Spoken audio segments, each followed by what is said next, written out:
Baik, Assalamualaikum warahmatullahi wabarakatuh. Perkenalkan, nama saya Nurwajia Hamsa dengan NIM H05233319 dari kelas PGSDC, Program Studi Pendidikan Guru Sekolah Dasar, Fakultas Keguruan dan Ilmu Pendidikan Universitas Sulawesi Barat. Nah, video ini saya buat untuk memenuhi tugas dari mata kuliah Administrasi dan Manajemen Sekolah. Nah, tugasnya itu menganalisis gaya kepemimpinan dari salah satu tokoh. Nah, ini adalah profil singkat tentang Bapak Anies Rashid Baswedan atau yang biasa kita kenal dengan Bapak Anies Baswedan. Nah, Bapak Anies lahir di Kuningan, Jawa Barat pada tanggal 7 Mei 1996. Nah, Bapak Anies sendiri merupakan mantan Gubernur DKI Jakarta pada tahun 2017 sampai 2022. Bapak Anies juga mantan Menteri Pendidikan dan Kebudayaan. Sebelumnya juga pernah menjadi Rektor Universitas Paramadina. Bapak Anies juga pendiri Yayasan Indonesia Mengajar serta pendiri Karsa City Lab. Nah, berikut gaya kepemimpinan Bapak Anies berdasarkan teori kepemimpinan. Teori kepemimpinan yang pertama yaitu transformasional. Menurut Bernard Bams dan James Bruns, pemimpin transformasional mampu menginspirasi pengikut dengan visi besar, idealisme, dan motivasi moral, mendorong perubahan fundamental dalam organisasi atau masyarakat. Nah, dalam konteks Bapak Anies, dia menggunakan narasi dan retorika yang kuat. Saat krisis, misalnya pandemi COVID-19, ia menunjukkan gaya kepemimpinan transformasionalnya. Penelitian di media sosial, misalnya Instagram, bahkan menunjukkan representasi Bapak Anies sebagai pimpinan transformasional, seperti citranya dibangun lewat gambar dan caption yang menggambarkan visinya dan nilai-nilai moral. Kelebihan dari gaya ini, yang pertama itu mampu membangun visi bersama dan menyatukan kelompok masyarakat di bawah narasi perubahan.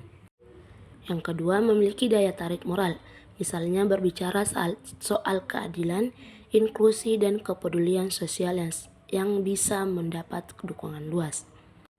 Yang ketiga yaitu menginspirasi dan memotivasi, bukan hanya dengan program praktis tetapi juga dengan nilai-nilai dan impian masa depan. Yang kedua yaitu full range leadership model atau model kepemimpinan rentang penuh. Menurut Avolio dan Bas, model ini menggambarkan 3 gaya utama. Yang pertama transformasional, transaksional, dan laissez-faire. Berdasarkan penelitian, gaya Anies tidak sebatas transformasional saja. Ada juga elemen melayani dan kolaboratif serta kadang laissez-faire atau dalam beberapa studi tentang gubernurnya. Dalam penelitian dari Universitas Negeri 11 atau UNS, Anies sebagai Gubernur DKI diapresiasi memiliki gaya melayani, kolaboratif, dan laissez-faire dalam beberapa kebijakan. Gaya melayani atau biasa disebut servant leadership menunjukkan bahwa Bapak Anies cenderung menempatkan rakyat sebagai prioritas, mendengarkan kebutuhan mereka, dan menggunakan kekuasaan untuk kepentingan bersama bukan hanya kepentingan elit. Elemen laissez-faire bisa muncul ketika dia memberi ruang bagi timnya atau pihak lokal untuk mengambil inisiatif, meskipun ini bisa disalahartikan sebagai kurang tugas dalam beberapa kebijakan. Yang ketiga yaitu naratif leadership atau kepemimpinan naratif. Salah satu aspek penting dari gaya Bapak Anies adalah kepemimpinan berbasis narasi. Menurut Bapak Anies sendiri, narasi atau kisah atau cerita kepemimpinan dapat menyatukan visi, membangun kepercayaan, dan menggerakkan aksi kolektif. Dalam kuliah di UGM tahun 2025, Bapak Anies menekankan bahwa narasi sangat penting terutama di masa krisis, agar masyarakat memahami gambaran besar dan peran mereka dalam perubahan bersama. Dari perspektif teori kepemimpinan, naratif leadership bisa dilihat sebagai cara pimpinan menggunakan simbol, cerita, dan retorika untuk mempengaruhi dan memobilisasi pengikut.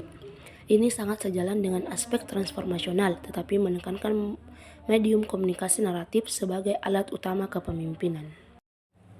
Yang terakhir yaitu prinsip kepemimpinan bijaksana atau wise leadership.